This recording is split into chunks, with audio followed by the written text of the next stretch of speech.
Who is that guy anyway? That's what I'd like to know. I've seen him someplace before. So as a big fan of mob movies and an even bigger fan of Batman, I have been loving the Penguin show. However, I'm not here to review that today. I actually wanted to discuss the elephant in the room, or should I say, the mouse. So right off the bat, you'll notice that the Penguin is referred to as Oswald Cobb, not Oswald Cobblepot. I assume this is just to make him more like a New York, Chicago style gangster, you know? Whoa, take it easy, sweetheart. However, I think there's something else going on here. Despite the title of the show being The Penguin, Oz is never referred to by anyone as the Penguin. I think there's a reason for this, and I suspect that reason may be the same reason why Batman cannot appear in the show. One hint, the worst is yet to come. As soon as the Penguin show was announced, there was a flood of rumors that Robert Pattinson would reprise his role in the series, and James Gunn actually responded after an article from CBR was going around, and that article stated, Robert Pattinson might not appear as Batman in The Penguin, but can still appear as Bruce Wayne, due to TV rights being caught up in legal limbo involving Fox, Disney, and a trio of mergers. To which Gunn responded, this is not true. So that's it? Case closed? Not exactly. So his response is very vague. He could simply be referring to the notion that Robert Pattinson will be appearing in the show at all. It just seems to me like this is an attempt to misdirect and shut down speculation. Warner Brothers' response to Batman's noticeable absence from live-action TV has been that they would like to reserve the character for movies. However, I also have my doubts about this. DC has danced around the idea of having Batman in a show, and they have on multiple occasions tried to integrate the character, using Titans as an example. When he was suited up in the Batsuit, it was very dark, almost like a silhouette or a cameo, not a true Batman appearance, and he was always Bruce Wayne. Bruce. Stick. Except for being name dropped. Fuck Batman. And if you notice, none of the Robins were ever actually called Robin in that show, just their names. And Barbara Gordon as well. Are we noticing a pattern yet? No? Well, let's take it back to the 60s. Disclaimer, I'm not claiming to know anything that goes on behind closed doors. I just believe that there's enough circumstantial evidence out there to doubt some of what's being claimed publicly. That's all. Something fishy is definitely going on, and it seems to only involve characters that were in Batman the television series from 1966. So to get to the bottom of this, I wanted to learn more about the deal that allowed Batman 66 to be released on home video for the first time decades after its release. So prior to 1966 Batman, DC, known as National Periodical Publications, was struggling, and Batman comics were on the verge of cancellation.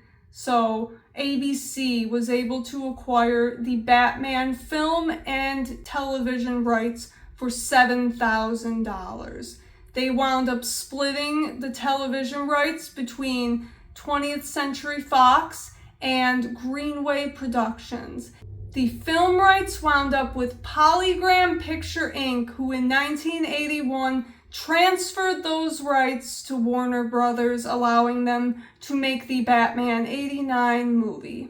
Greenway Productions owned the footage of Batman '66, and 20th Century Fox owned the distribution. William Dozier was the founder of Greenway and actually the narrator in the show. Same bat time, same bat channel. When he passed away, his share was split between his children and his lawyers. So, to make a deal with Warner Brothers, Dozier's shares would essentially need to be bought up by one company.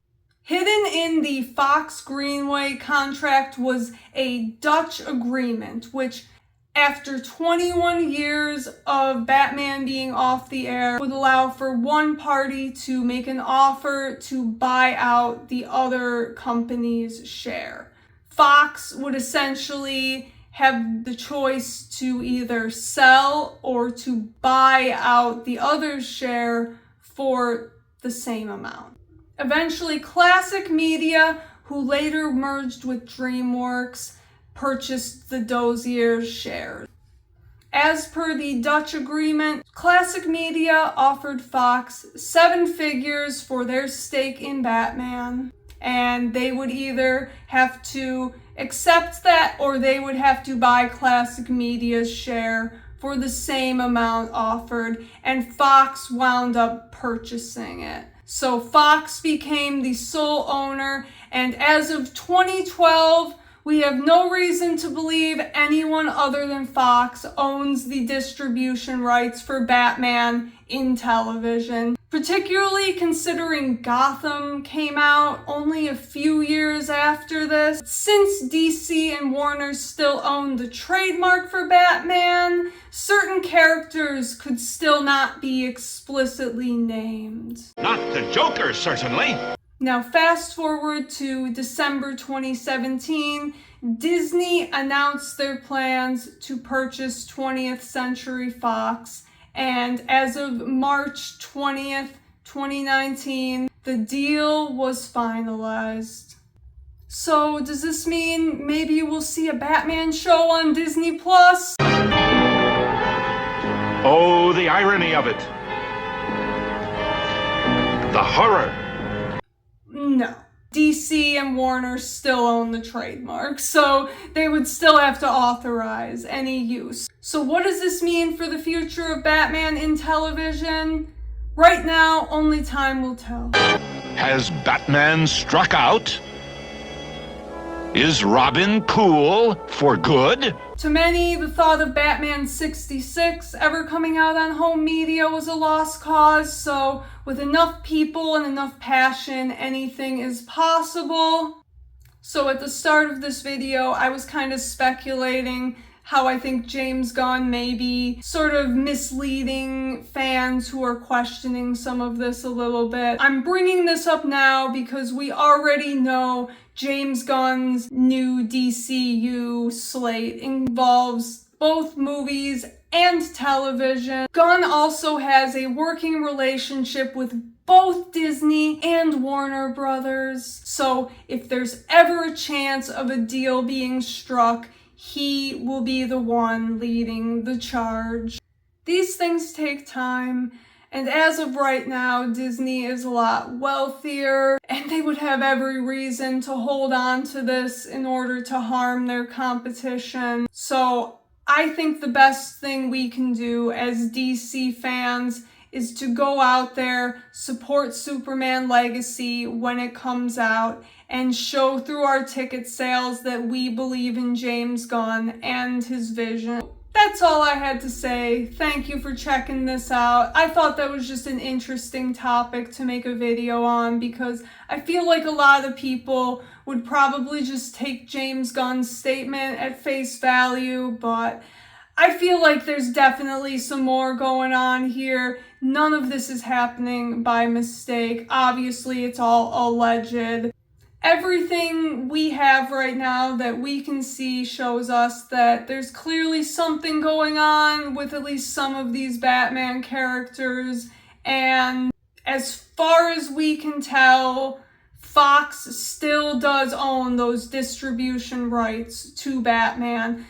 Let's just put our faith in James Gunn and in what he's trying to do, and let's just hope for the best and for the success of the DC universe, because that's all I want. At this point, I'm just fed up. I want some good DC movies. Come on.